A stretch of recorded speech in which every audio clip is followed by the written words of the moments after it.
Hi, my name is Brian Steele, and welcome to the 4 easy steps for building an all-green grid here in the state of California. Let's jump in. Step number 1. Voters, through the ballot initiative process, direct the California Legislature to create a public corporation. Now, there's precedent for this sort of thing. In 1933, during the depths of the Depression, the U.S. Congress created the Tennessee Valley Authority, a publicly owned corporation. The TVA went in and built the entire infrastructure for power in the Tennessee Valley. And it did all of that without consuming 1 penny in tax dollars, because the corporate charter allowed them to issue bonds and granted them easement access to build out the system. So, step 2, we've got our California Power Authority, and that California Power Authority issues bonds, but it doesn't issue bonds to just anybody. It sells them directly to our state pension funds. Why do we do that? Because it cuts out the banking industry.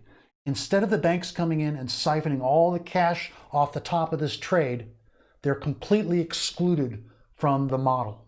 So, how does it work each month? Well, the consumers, we individuals as well as businesses, we get our bill, we pay our bill, that money goes to the California Power Authority. The California Power Authority pays its bills, including servicing the debt that we've taken on from our pension funds. It's a self-contained economic model. Well, now the California Power Authority has a bunch of cash, so it goes out into the deserts of California and it buys and leases land and it builds its solar farms. But we're not there yet, because now we've got solar farms out in the desert and the rest of us are living along the coast.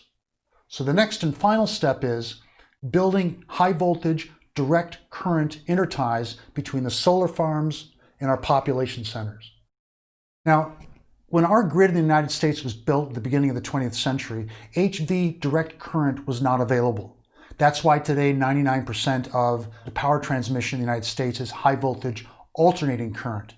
The problem is alternating current is very inefficient for high voltage over long distances. And starting in the early 60s, high voltage direct current became a viable technology. The problem is that there's a lot of haters out there when it comes to HVDC, people that will deny that it exists. So what you do is you say to these folks, all right, go into your web browser, type out HVDC and type out the letters ABB, and this is what you get. You get the website of a corporation that's been in business over 30 years. It's based in Stockholm, Sweden. It's a Fortune 500 company. It's traded on the New York Stock Exchange. And this is what they have to say about HVDC. HVDC is a highly efficient alternative for transmitting large amounts of electricity over long distances and for special purpose applications. Those special purpose applications involve burying it underground and putting it underwater, because HVDC works really well under soil and water. As a key enabler in the future energy system based on renewables, HVDC is truly shaping the grid. So if somebody comes along to you and says there's no such thing as HVDC, do not be browbeat by them. Stand up to them. Tell them they need to go and educate themselves. HVDC space ABB, hit enter, and you can sit there for hours reading material. So who are the losers in this show? Well, the carbon industry loses out because you don't need carbon anymore. The banks lose out because they can't get their hands on the money. The nuclear industry loses out because you don't need it anymore. And there's nothing being imported. So the defense industry has nothing to do with this. Again, it is a self-contained economic model. Who are the winners? Well, the pensions are big winners. Low risk, high yielding, tax-free bonds. The consumers, you and I, instead of our 6% increase in prices every year like we have with PG&E, it's flat. There is no inflationary pressure when it comes to renewable energy, because once the system is built, there's nothing more to buy. It is immune from inflation. The environment wins, because now we're not extracting anything, we're not burning anything, we're not looking to store depleted uranium anywhere. And finally, the economy is a winner, because instead of Southern California Edison and Pacific Gas and Electric sucking $2 billion a year out of the California economy, the money stays here. We have lower rates and our pension funds both benefit. So, what do we have?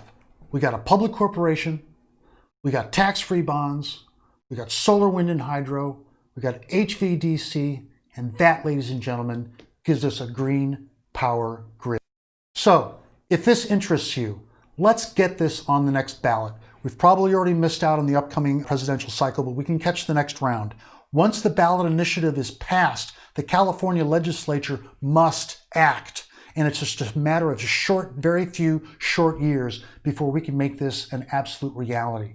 It won't take that long. It'll give unemployed folks a great opportunity for employment. This is a boon for everybody, except for those parties that I mentioned. Carbon, nuclear, and banking and defense are all losers in this scenario.